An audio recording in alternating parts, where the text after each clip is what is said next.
We really appreciate everybody joining us today. Can't tell you how excited we are that football's around the corner and excited to have everybody back. But as is custom for us, before we open it to questions, I will turn it over to the head coach for opening statements. Coach. All right, thanks, Ross. Well, first of all, congratulations to the Media Olympics winners. Congratulations. Hopefully y'all aren't selling the gold medallions on eBay or something. But fun day. Appreciate everybody coming. It's been a long time since I've seen a lot of y'all in person, especially this close up. So really appreciate the opportunity to be with y'all truly in person and see everybody other than on the Zoom where you couldn't hear half the time or whatever. So excited to get going. This has been an unbelievable past year for all of us, and hopefully everyone is healthy and feeling good about getting back to doing what we all love to do with our jobs. So excited about our team. I think this is that time of year where there's always a lot of enthusiasm for every team.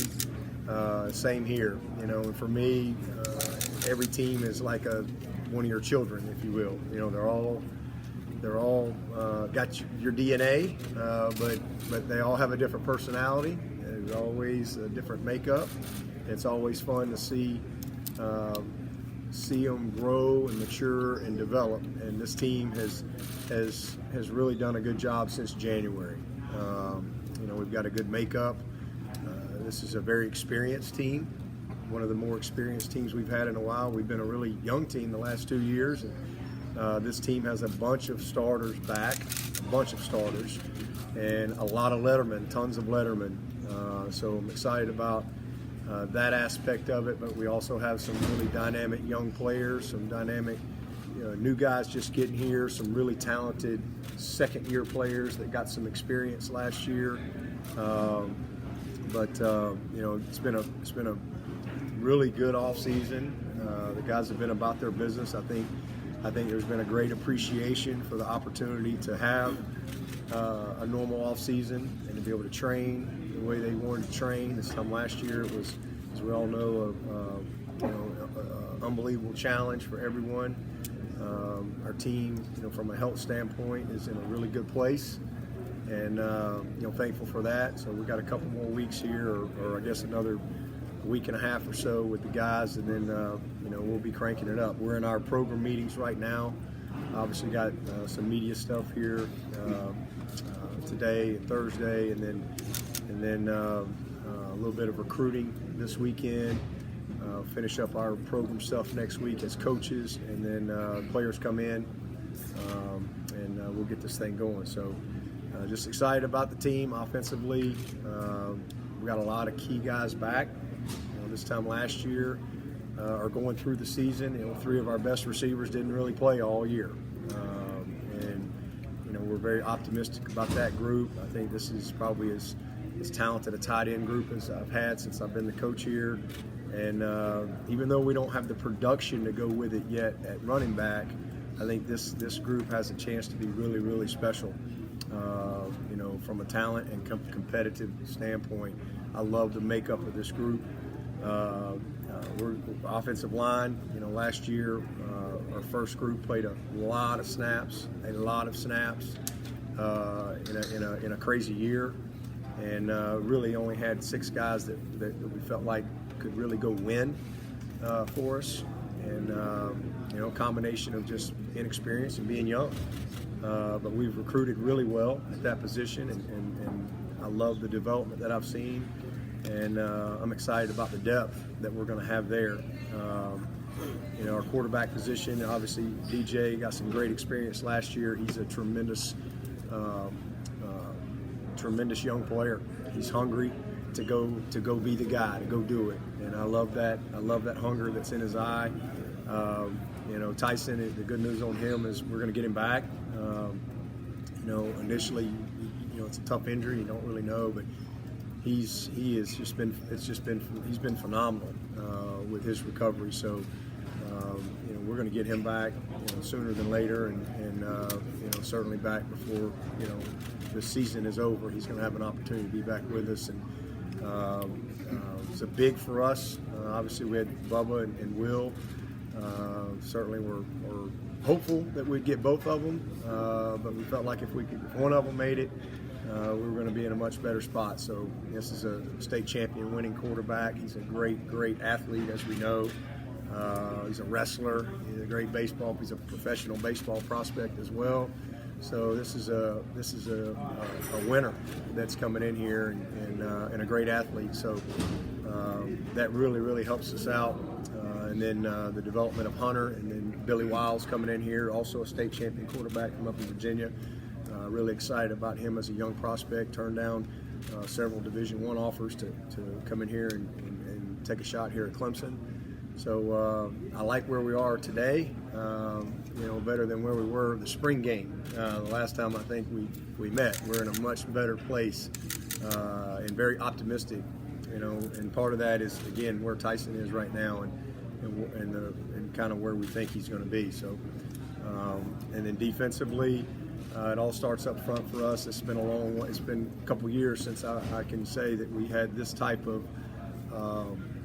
experience and depth. It seems like the last couple of years we've been, really young, really inexperienced, kind of growing through the fire a little bit. And we've got 7 guys back that have started in the defensive line, and that's an exciting thing. So hopefully we can get a little lucky and stay healthy. We've got 5 guys at DN that we consider starters. They've all started. They all can win at a high level. And then Tyler and Brzee inside. Both of those guys. Tyler's going to be a third-year player. Brzee a sophomore. All those guys got some wounds and scars and thick skin and have been through some battles and really have a lot of football knowledge. So I'm excited about that. And then, a guy like Rook, I think, is right there. He battled through injuries last year, getting ET back, Darnell and Cape and Peyton. I mean, we just got a really good group inside. So just like our depth, I like the experience of the depth and the functionality of it. And then we got everybody back at linebacker. I mean, and then some. Getting Nolan back, Xander's healthy, Joseph, Jalen, Ray, Venables, all those guys, RJ. We just got a lot of guys that we think can play. We think some of these young guys have a chance to get in the mix too, like Makuba, like Nate, who really played well for us in the spring. And then I like the 6 guys on scholarship at corner. These are 6 good players that with one young guy in Nate that again had a chance to go through spring. I love his potential, but I like the experience of that group and what I've seen from a commitment standpoint. Got our punter back, got our kicker back, got our whole battery back. So this is a team that on paper is got a chance to go compete for this league.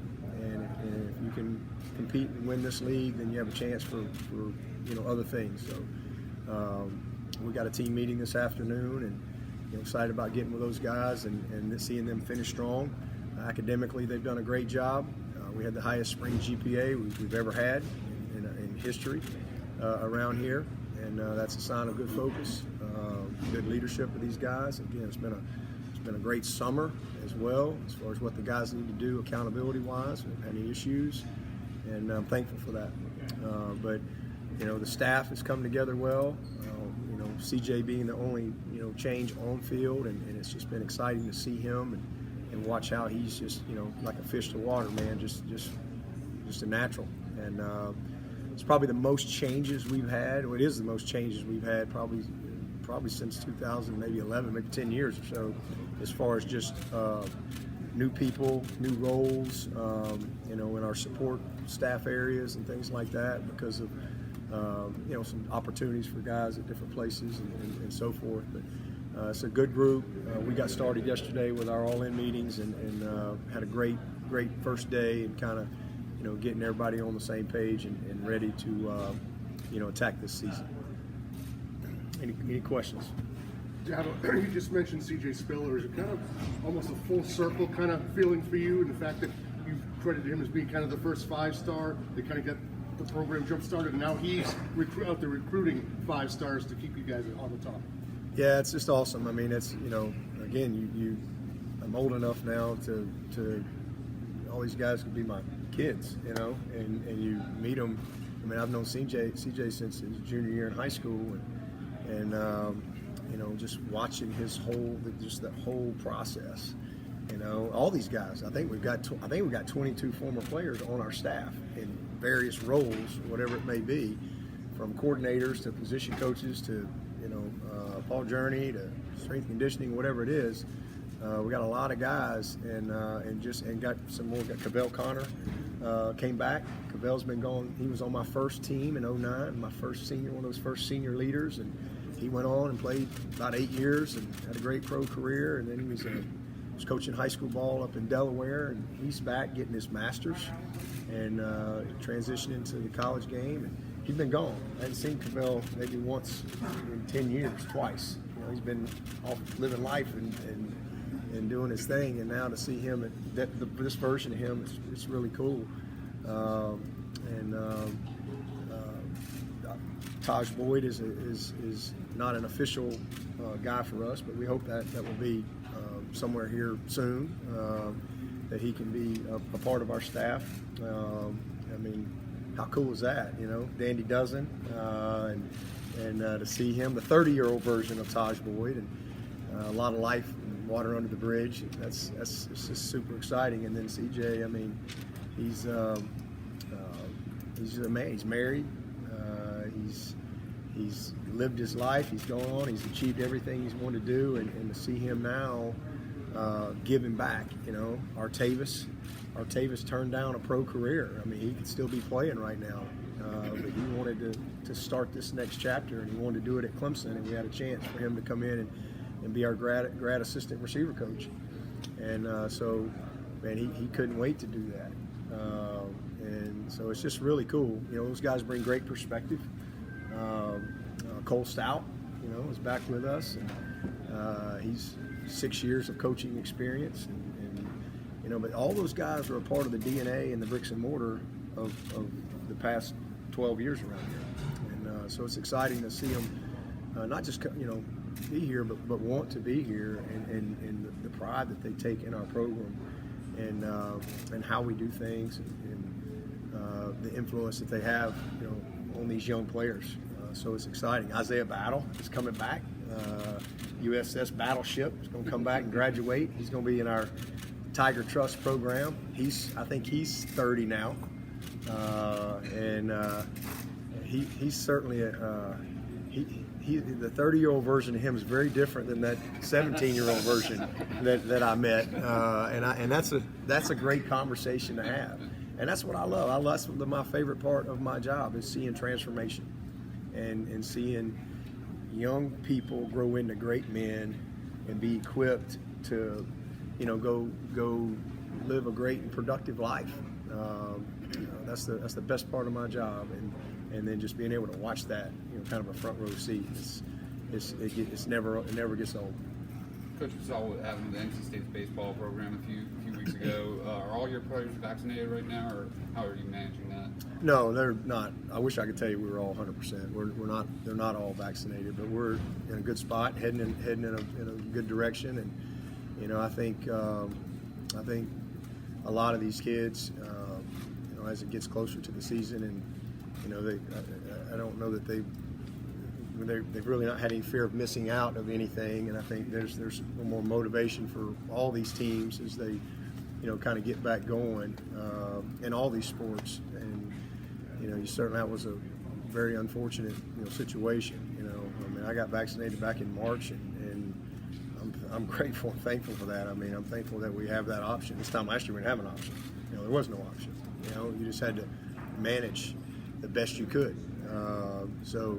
But we've done everything we can to educate and provide great information and encourage these guys to talk to all the doctors, and that was the biggest thing for me. I mean, I don't know a single doctor that I trust, that I talk to, that said don't get it. They all said you need to get it, and I trust my doctor. So I mean, so that's a decision everybody's got to make. But we certainly have, I think, done a great job of trying to educate and make it available and all that type of stuff. And again, our team's in a good spot. Not quite where we need to be, but I think we'll get there. Dabo, how much of that messaging is playing time and possible impacts on games because they're not going to be rearranging the schedule? Yeah, I don't really think. I think they know. I mean, I don't really have to message that. I mean, I think it's just kind of, it is what it is. You know, like I said, last year everybody had to mitigate, and now there's a different option, and you don't have to do that. So you know, they don't have to say, okay, well, we'll just reschedule this game. They just forfeit the game, and they didn't reschedule that World Series. So you know, you just miss out on opportunities. I think everyone knows that, especially with what we dealt with last year. I mean, we had coaches miss, we had players miss, and it was really, again, nothing you could do about it. You just did the best you could do. You just did the best you could. But you know, you can mitigate that away this year. That's a different option. So I think our guys, they get that. They understand that. Do you have a Justin Ross update? Yeah, he's doing great. You know, he's hopefully here in the next day or so we'll kind of have the process complete as far as you know, all the legal and all the. It's just you know, anytime you have a complicated medical issue like we have with Mike Williams and so forth, there's always a lot of I's and a lot of T's and a lot of you know, people that have to sign off on those type of things. But so that's kind of where I think it's at the finish line. Very optimistic about that. But he's great. I mean, he's had a great summer. I mean, there's nothing he doesn't do. He does all the lifts that everybody does. He does all the running that everybody does. He does all the training. So he's really in a good place, and you know, we're hopeful that he'll be able to get back out there and do what he loves to do. And you know, but again, you first and foremost, you want to make sure that you know, the medical people feel like he can go play and be safe. What did his doctors in Pittsburgh? What did they say? What can you tell us that they said? No, I don't think I'll get into the specifics of what the doctors say and all that. You know, I think we'll just kind of wait until we get the full report and the full process over, and then we'll talk about it. How happy were you when you found out that Will Chandler was going to stay at Clemson, and then what role realistically do you see him having in the Clemson offense? Oh, super excited. I mean, you know, this is a really good player, and he's going to be a quarterback for us. And you know, eventually, I think he will. Eventually, long term, I think he'll end up playing the slot for us and being a returner and a lot of different things, and just being a dynamic guy. But he'll always have his hand in the quarterback spot, you know, for his whole career. But for this year, we're gonna train him and build a foundation, you know, because he can do it. I mean, it's not a myth. This is a guy that he can play his whole career at quarterback. But I think, you know, for us, you know, again, it's just one of those things that you go back to 18, you know. I can't remember who asked me the question after the spring game. Like, one of y'all asked me if I'd ever been in such a dire quarterback situation. And I said, man, y'all got a short memory. I don't guess y'all remember 2018. We had Trevor as a freshman and Chase as a redshirt freshman, and Hunter Renfro was our third teamer. That was pretty dire. And Will Spires was our fourth teamer. So we're way ahead of that game. But I learned a lot in that, you know, especially kids, you know, transferring and things like that. I mean, you better have a plan.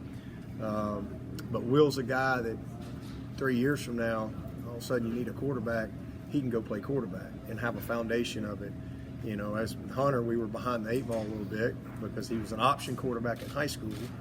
And so, you know, ball handling, zone read, this type of things. He had a little bit more of a learning curve. Whereas everything we do is very natural to Will. And he can throw the football, and he can do it all. He brings a lot to the table. So he's a different dynamic, a different dimension at the position. And I think he will bring something to the table for his career, you know, there. But but always kind of give us that guy in the back pocket that if we get in a bind, here's a guy that could go win for you. So we're incredibly excited that he's here, and so is Monty. We got us a great young player, and it'll be fun. It'll be a lot of fun, and Will turned down a lot. I mean, this was what he wanted to do. This was his. He grew up. He's wanted to play at Clemson. He wants to run down the hill. He wants to play for the Tigers, and he values this experience. Got a wonderful family, and just excited to have him be a part of it. And what can Will and then DJ and the entire quarterback room learn from having a guy like Todd Boyd around if and when he's officially added to staff? Perspective. He's been there, done that. The good, the bad, the ugly, you name it. He's got a wealth of knowledge and a wealth of life experience. Dabo, where's the fine line between you wanting your guys to get, their fair share or something out of name, image, and likeness, and yet it not, especially during the season, being a distraction in the pursuit of that? Yeah, I think that's gonna be everybody's individual decision. I think that's one of the unintended consequences. The intentions of it are very good. I think that it's great that guys can go work. I mean, there's just a lot of common sense to it. Again, if you want to go back to your hometown and have a high school or kid camp, you should be able to do that. And there's a lot of those things that make a lot of sense, but there's some unintended consequences that'll come along the way. There'll be some silliness along the way, but it'll eventually settle out in a good spot, and we'll figure it out there. But these are young people. Young people can be emotional and irrational, and then you throw money in there, and you just hope that everybody can stay focused. But that's our job, is to help them, navigate and to educate them and equip them and help them. Our purpose of our program hasn't changed one bit. That doesn't change anything. So we've got to continue to do a good job of helping them achieve the goal, like we've done we got 98% graduation rate here. 9 out of 10 years, top 10 academically. Us, Duke, and Northwestern. We're the only school in the country 9 years in a row, top 25 in football and academics. So the mission of our program has not changed one bit. And we've been doing Paul Journey for 12 years. We're not trying to, we got to figure out a way to. We've been doing this for a long time. This is just another one of those tools we have to help them acquire and help them navigate, because there's going to be a lot of questions, because we can't facilitate, we can't coordinate. We can just educate and help them navigate and make sure, again, they've got the tools they need, because there's laws, there's taxes, there's things like that. And I worked all through college. There was never a day that I didn't work in college, ever. I was either cutting grass, umpiring baseball, or cleaning gutters. I did that all through college. I didn't have any choice. But I never went to Coach Stallings and said, "Hey, Coach, I'm going to miss that practice. I got to go clean these gutters today. I won't be there." That was, So the biggest thing is making sure they know the rules, because there are rules in place, and that they're transparent, that we provide them with great resources, and it's on their time. It's got to be on their time. But you just hope that that doesn't become the focus. Because it's very short-term money, and if you hope that short-term doesn't become the focus over the long-term value of your education, your experience, your development. But that's certainly a potential consequence for some kids. But hopefully, we can do a great job as a program in helping they get off track. Kind of having the bumpers on that, like y'all just some of y'all needed some bumpers on that bowling lane out there. But it's kind of our job we all know what the target is, to make sure we got the proper bumpers on the lane. Because they get that way every now and then. That's our job, to help navigate and keep them on track. Dabo, after that NIL came to be, a lot of people were resurfacing old quotes from you about quitting before players get paid. How do you react when people start saying that when that was so long ago? Well, first of all, we live in a world now where not everybody does much research. You go in the bathroom and you hear somebody on the phone in the third stall, and that's your source. Just calling it like it is, and that's the headline. I think people hear what they want to hear, and then unfortunately, a lot of people write what they want to write. That will fit the story that they need, and it's just not accurate. I've never had a problem with name, image, likeness. I think it should have been more. If I'd have been the czar, I'd have done it differently, because I don't think everybody's going to have much opportunity with it. Some will, but not everybody will have opportunity. I would have liked to have seen it tied to graduation, education. 1.7% of these kids go to the NFL. That's a fact. 98% of them are not going to go to the NFL. So I would have strategized a little differently, but I didn't get a vote in that. It is what it is, and the other fact is 80% of NFL players within 2 years of being done are bankrupt and divorced. These are mid-20s to 30-year-olds. So now we kind of brought all this to my goal and what I have always valued is education and graduation and the development process as a man. That's my passion. That's what I've always valued. What I said, whenever that was, I still say, I am against professionalizing college athletics, where we get away from the collegiate model and the value of a degree and the value of an education. And I've never ever said I'm against name, image, likeness. I think it's a lot of common sense. I think it could be more. I think it could have been tied to the education process, and so everybody would have had a little more opportunity. But I said that whenever it was, but people hear what they want to hear. So I just laugh about it. Really, what else you gonna do? I guess I could go. I guess I should sign up for Twitter, and I could be one of those people, and I could just go back at everybody, and spend my life, correcting whoever's putting crazy information out there. But it just comes with the territory. But you know what? It just means we win. Because if we weren't winning around here, nobody even talked about it. Coach, how good was it finally be able to see some of your recruits in person? That was awesome. I was telling, I might have been talking to you. We signed 3 people I never even met. McCuba, not only have I not met him, he had never even been to Clemson. He tried to commit like in August of last year, and I wouldn't let him. And coaches are all mad at me, and I'm like, look, the kid he's never even been here.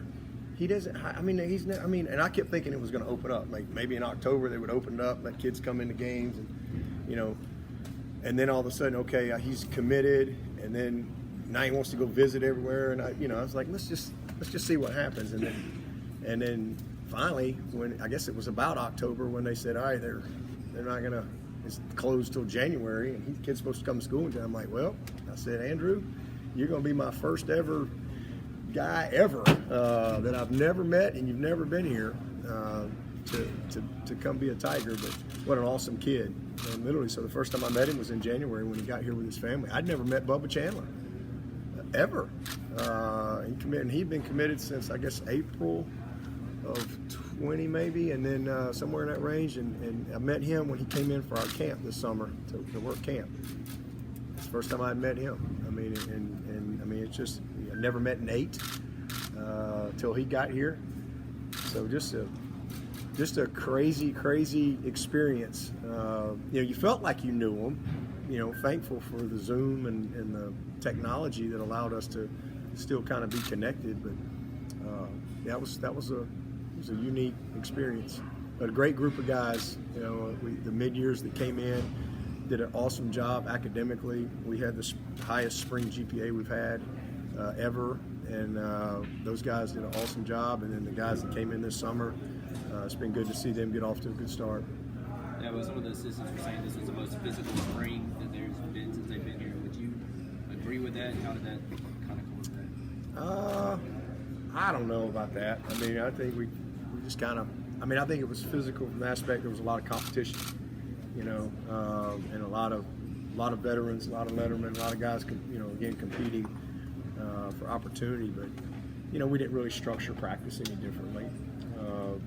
But the intensity was definitely the way you'd like it to be. I think we got better, made a lot of progress. So speaking of Makuba, how's he doing with his rehab on his arm? He's great. He's great. He's ready to go. Dabo, is the transfer portal different than what you thought it would be when the concept was first sort of hatched?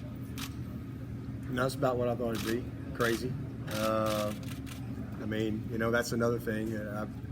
I don't get a vote in those things, but you know, I would have liked to have seen that different. You know, because again, young people make emotional and irrational decisions, a lot, not all the time, but and now you throw in,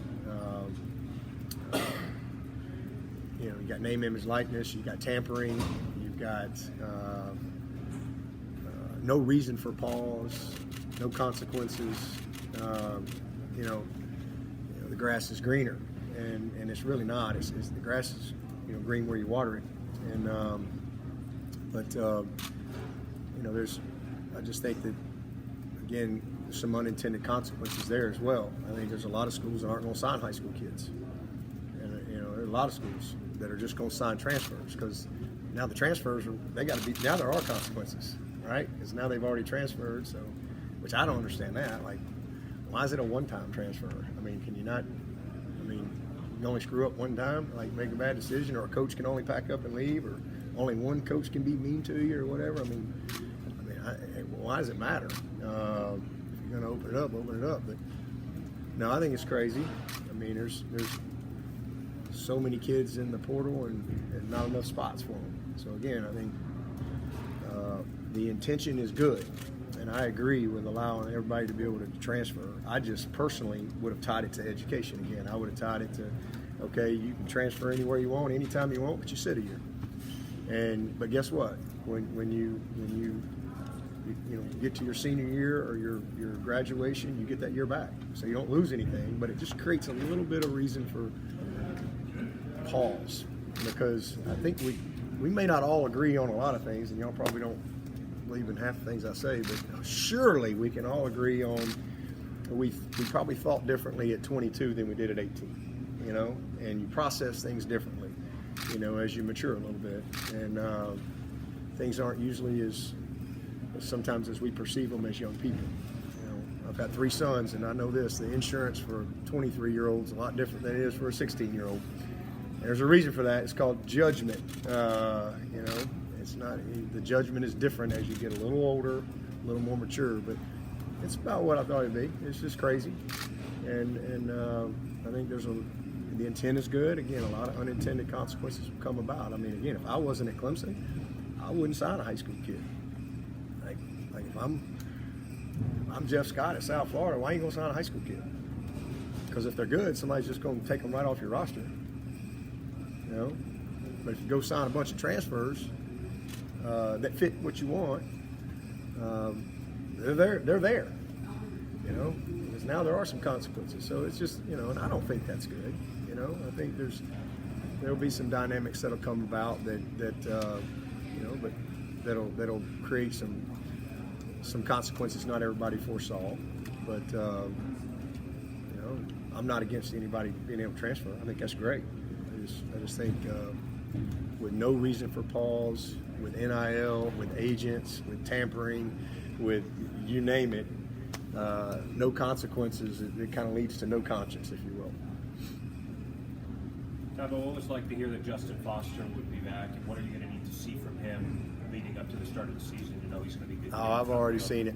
I've already seen everything I need to see from him. He's an old savvy dog, man. That guy's a ball player. He's in a great spot, great shape mentally. He just walked by a second ago. You know, that was a great call. I didn't expect that one in May. And the funny thing is I told him in January, I said, why don't you just wait till May? I was like, what's going to change between now and May?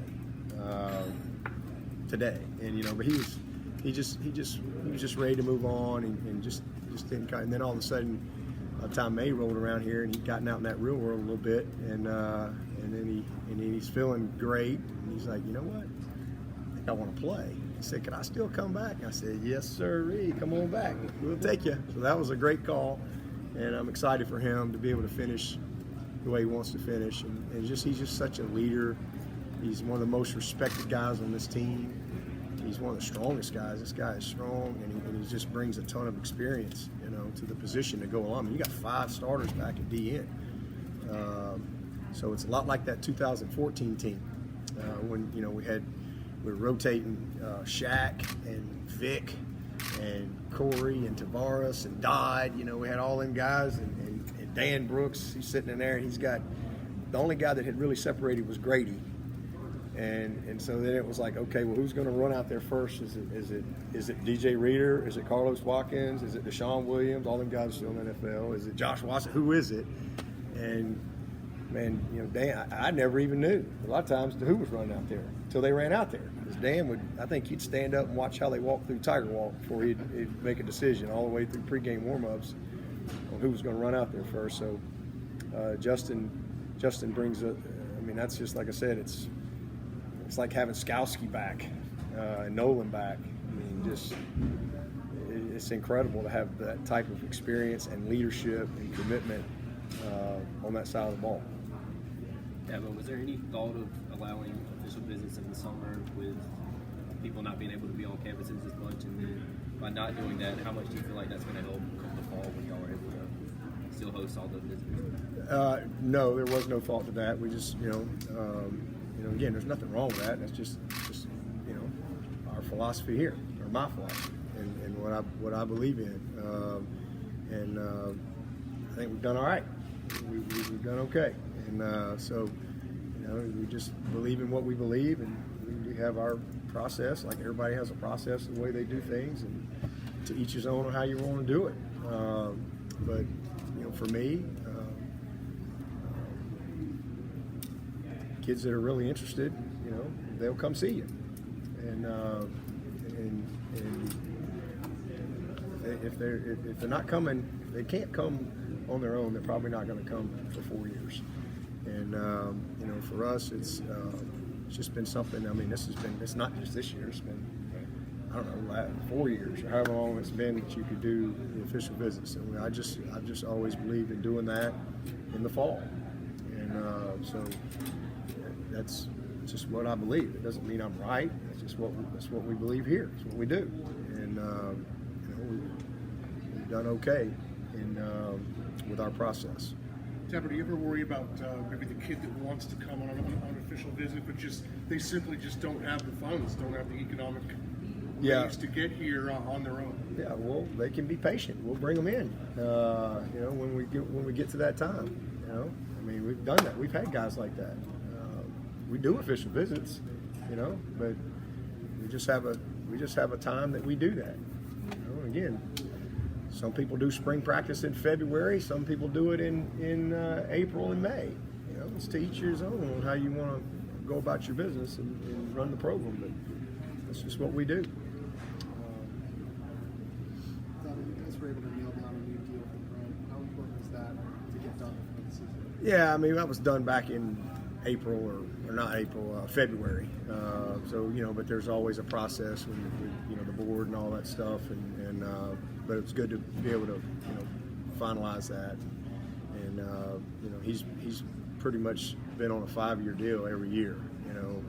We just had the year back, but he's so deserving. He's just done a phenomenal job. He turned down a major head coaching job this year. To stay here, and he was not the highest paid assistant in the country last year. He was right there at it. There was, I think, actually a couple guys ahead of him. So he's the highest paid assistant out there, and I think has earned that. But Tyson, do you have a timetable or a target date that you're hoping? No, just whenever he's ready. But I think, like I said, he's doing great. I mean, we're very optimistic that he'll be back sooner than later. Coach, you have such a deep tight end room and so much talent there. Luke Bryce had a really good season in 2019 before he tore his ACL, and he's kind of been lost in the shuffle going through the rehab. Do you think he can really pick up where he left off? Yeah, I mean he's a putty guy. You know, I mean he's a tough, more of a fullback type guy. Brings a hard edge to the position. But you know, we've got some elite guys in front of him. You know, pure tight ends. You know, he's a little bit of a tweener. But he fills a niche for us and brings something to that group that makes us better. And there's no question. Yeah, he's a hard-nosed football player and brings again a hard edge that will be useful in certain situations. So we're glad to get him back and get him healthy. It looks like they're pretty serious now about momentum for a 12-team playoff. Your thoughts? Not surprised, and you know, I mean, I'm not for it, but I wasn't for the 4-team. You know, I don't ever get it right, but we just kind of keep on keeping on. You know, again, I was back when you asked me before. I'm like, no, not for that either.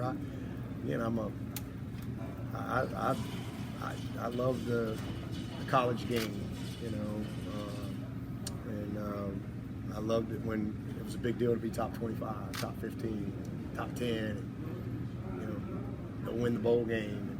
And, yeah, a couple teams over here might, you know, somebody's going to be the national champion or what. I mean, it's 130 teams, you know, so I just always loved that, and I knew that when it went to 4, it was going to become all about the playoff, and when it goes to 12, it's going to become more about the playoff, but that's inevitable. It just is what it is. So, you know, some people say, well, yeah, well, you've been to the playoff. Well, I mean, if we can get in with 4, we're going to get in with 12.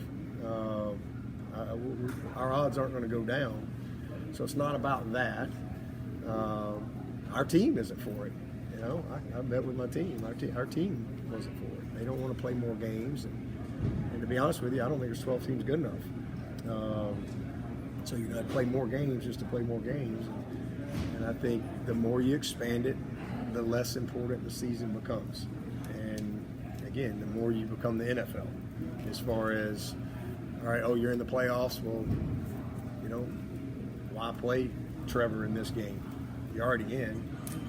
Just play the other guys, you know. And the more all of a sudden now you're not in the top 12, kids just aren't playing. I mean, I just think there's, again, unintended consequences. I get it, and I know why it's happening. It's going to happen. I mean, there'll be some, I don't know if it's 12 or whatever it'll be, but I think the bigger question is, where's college football going from a structure standpoint?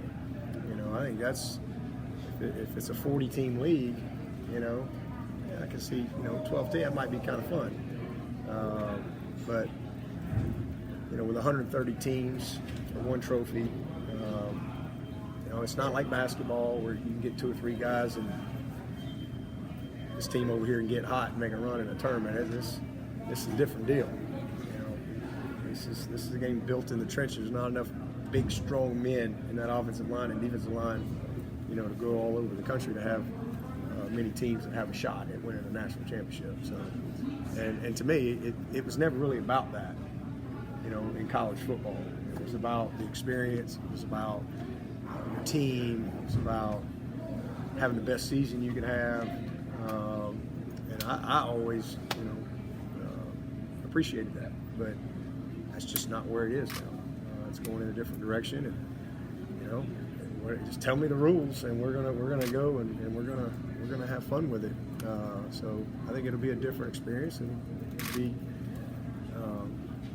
you know, fun as well. But there'll be some things that some people aren't going to like, you know, as a result, and that just comes with change. But as far as I'm concerned, hey man, we're gonna just get whatever the rules are. We're gonna get our team ready to go play and compete. And if it's 12 teams, hopefully we can compete to be one of them. If it's 25, if they break off and have a Premier League, and if you don't do well enough, you get relegated to the other league. You know, I don't know. Isn't that what they do in soccer? Yes, sir. You know, maybe we should do that. Maybe we should have a 40-team Premier League with a 12-team playoff, and if you stink, you get relegated to the other level or something. I don't know. President Clemens could block the expansion with his one vote. I'm sure he knows your preferences, but have you discussed it much with him? Not a lot. You know, again, I don't have any influence on that stuff. My job is coach the team. My job. Tell me the rules. If we got a 12 team, 14, whatever it is. You know, my job is to get the team ready to play. You just asked me a personal question. If I had a preference, you know, I wouldn't have gone to 4, but that didn't work. Sorry to interrupt, but Mac Brown also said his players were not in favor of a 12-team playoff. They favored 6 or 8. Are your players in favor of any expansion? The commissioner had asked us we wanted to get the players' input. I didn't really know what our players were going to say, but they didn't get much enthusiasm. But these teams, our guys have a lot of experience in playing 14, 15 game seasons. It's a long season, and now you're talking about starting in July, adding games, you know, playing games that, you know, or taking games away from teams. If you take games away, then now you've got teams that deserve to play that now they're not getting to play. They're not going to be a playoff team, and now they're playing less games. So it's just, you know, it's a complicated adjustment for everybody, but there's a bunch of smart people working on it. They'll figure it out and come up with something good for everybody. But I think that's the biggest thing from the player perspective is especially from our guys. What's kind of interesting is they've got a lot of experience, and you know, they have a very good perspective of the schedule and what it takes.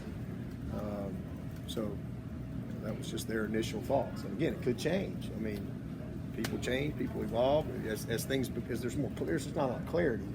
But once there becomes more clarity and okay, hey, here's what it's going to be, you know, maybe the guys say, okay, well, we could do that. I don't know. But that was just the initial gut reaction from our team. You guys have the Gamecocks on schedule, first time since 2019. How excited are you about renewing that rivalry, and how excited are you for Shane Beamer to be back at USC? Yeah, well, I mean, that was something we all missed last year. I mean, it was disappointing to not be able to play that game, and for everybody, you know, for the players, for the fans, you know, the state.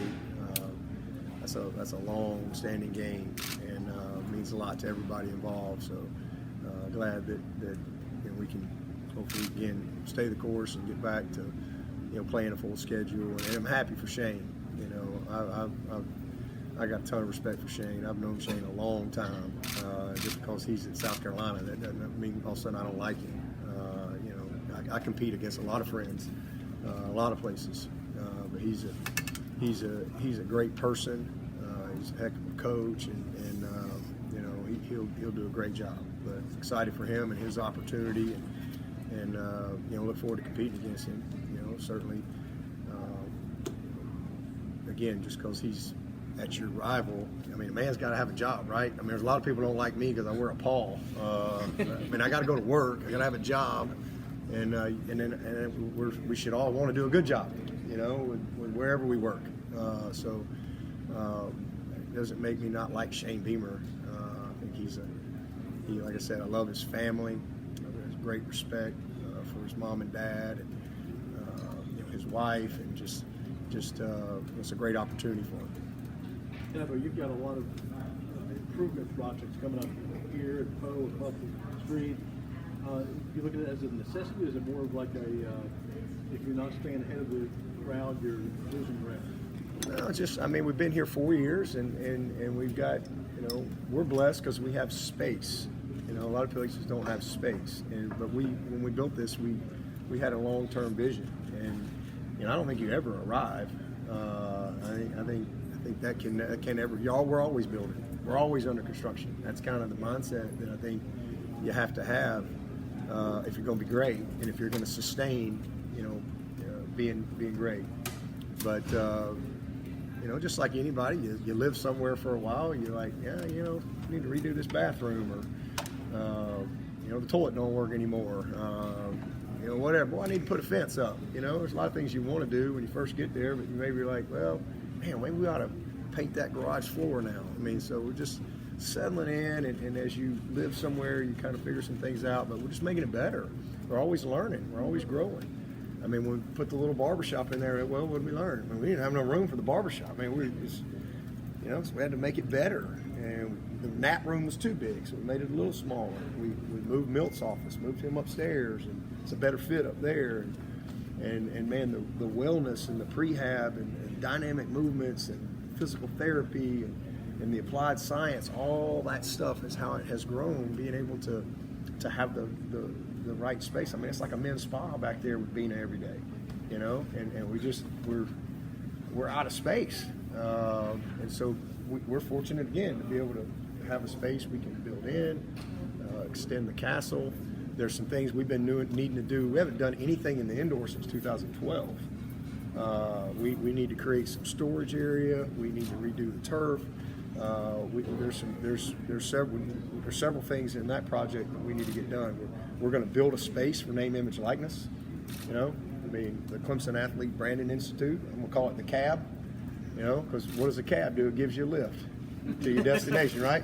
But guess what? You got to pay the toll. We can't do it for you. You got to pay the toll. You got to do the work. And so we're going to build a great space just outside the weight room over there.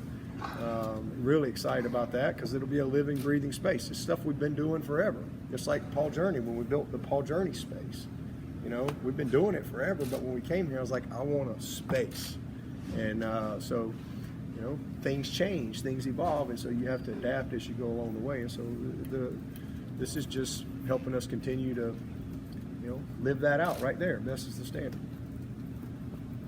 With Xavier Thomas, I think he tweeted out he's down to about 265, and I know that he was looking to drop a weight. Do you feel like that's a good weight for him? Do you feel like he's in a really good spot right now? He's in a great spot.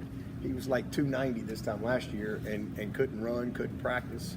He was in a bad place. He had issues with COVID. He had couldn't train, isolation.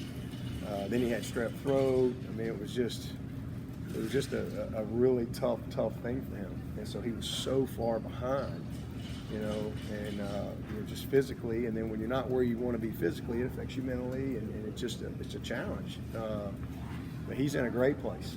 I mean, that's right where that's the ideal spot for him to be. So hopefully, and he's had a great summer. He's had a great since January. I mean, he has been like a man on a mission, and it's been awesome to see that. And hopefully, he can have the type of year that he wants to have. We want him to have. We know he's capable of having. But I'm excited for him and that whole group. When you look at the kind of quarterbacks that have come under Brandon Streeter, and obviously they're talented, but what has he done to just kind of help them hone in on that talent and really develop and put up big numbers in games? Well, I think the biggest thing is evaluation and getting the right people in here. I mean, Street's done a great job, and then just our process of development at the position. How we meet, how we practice. I mean, the structure of our practice is a challenge. I mean, it's you don't just get to go out there and run the scout team or go against the scout team. I mean, we're a lot of good on good, when it comes to team pass and 7-on-7 and he's one-on-ones, and you don't have a lot of room for error on our practice field. And so to be able to have that is a great resource because it allows you to really coach them at a high level off of tape. And then, but it goes back to the mental makeup and evaluation process, like who's coming in here, what's their love of football, what's their love of preparation, all those type of things. And Street's just done a great job, of that whole development process as we've gone through and kind of meeting them where they are and then getting them where they need to be. And DJ's just another example of that. Just a brilliant football mind. He's an incredibly gifted kid mentally. Gets it. Loves to prepare. I mean, loves to prepare for the game. I tell the story. I don't know if I told the story or not, but I got the call from Danny Poole last year on Thursday before the Boston College game that Trevor had tested positive and wasn't going to be able to play. And I'm like, oh my gosh! I mean, it's about lunchtime, and I was like, man, I just kind of took a deep breath. So I walked down the hall of the office staff room, and could tell something wasn't right when I walked in. I said, Trevor's out. And they're like, what? And then I said, yeah, which means he's going to be out next week too. We're going to Notre Dame, so it was just kind of like, oh boy. And then I told them, and then I said, look, I told Streeter, I said, I just talked to Trevor before I walked in. I said, hey, I'm gonna call DJ. I said, I want to sit down and talk to DJ. And he said, well, Coach, he's in the quarterback room. I just saw him in there. And I'm like, really? And so I walk out and I walk in the quarterback room, and he's got his phone right there. He's eating some lunch, and he's in there, he's the backup, but he's in there as a true freshman, and he's by himself, and he's watching tape. He's preparing to go play Boston College. And I just think that's all you need to know about DJ. I mean, he was preparing to start the game before he even knew he was going to start the game. And it takes a special little makeup for a young guy. But that's, again, he came all the way from California here to back up Trevor for a year. He could have probably started at 127 schools as a freshman, but he really valued who we are as a program, and he really wanted to come and learn. And I just think that tells you his mental maturity at a young age. But, so combination of the development process that we have in place here with Street, and the job he does evaluating these guys, what they get exposed to in practice every day, and how they're challenged. That's been a good combination for us. Outside of Justin or Frank and Joe and Mo Collins and everyone, are they all back healthy? Yeah, everybody's in a good spot. Bo had a little foot issue right at the beginning of the summer, but he's doing well. That's a position I'm excited about. Like I said, three of our best players didn't even play. Ross and Ngata and Latson. We just couldn't catch a break there. So it was a crazy year that year, but that way. But hopefully we can be a little lucky, and our depth is totally different. The development of the Joe coming on, Bo and Dakari, man, those guys are going to be rock stars. And I haven't had a chance to see Troy yet because he wasn't here in the spring. So I'm excited to see him once we get out there. But it's a really, really good group, and if we're fortunate enough to get that number 8 back out there, that ain't going to hurt us either. Take 2, 3 more. You might not know the answer to this yet, but Dedrick Pennington, do you know if he'll rep guard or tackle yet? Both. He'll do both. Just like Marcus Tate will do both. We cross-train those guys all over the place because you just want to get the best combination of guys. But I tell you what, man, Dietrich and Marcus and Tristan Lee, and then Linthicum is he's the small one of the bunch, and he's a giant of a man himself. But those 4 guys that's about as good looking a freshman group as you're going to see in the offensive line. And, man, really, really thankful that Ryan and Marcus was able to go through spring.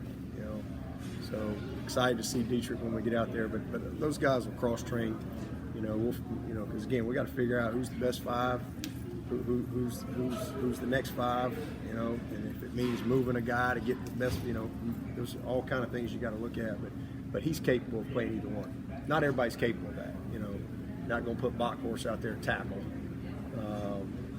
You're not going to ask Trotter to go out there and play tackle, and not that they wouldn't give you all they got, but that's not what you're going to ask them to do. But we've got several guys that could play inside and outside, and I think that's the type of versatility that you like to have in offensive line. Take 2 more. What about that analogy with Chase Price in the year that he was here? Do you feel like you have a backup right now that could be that guy where he needs Tyson's the backup? But would Tyson like to start the season? To be determined. That's where we got to go spend a month of camp figuring out between Hunter and Will and Billy Wiles. Good news is we've got three really good young prospects right there. But I feel great about the season as far as Tyson goes and getting him back. You obviously knew Darian was going to transfer somewhere, but was it a surprise that it was Georgia that he went to? No, I mean, you know, they're a great program and do a great job defensively, and you know, I mean, it's a good opportunity for him. I'm just happy that he's you know, at a good place and has an opportunity to finish up hopefully strong. You know, love DK and wish him all the best, man. I mean, in every game but the first one, you know, I'll be pulling for him, and you know, really want to see him do well, and you know, hopefully he'll be able to achieve all the dreams the way he wants to. All right, thanks everybody. We'll see y'all in Charlotte on Thursday. All right. Thank you. Coach. All right, I don't even need to go to Charlotte.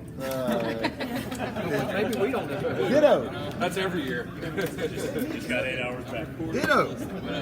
Redundant questions. Yep.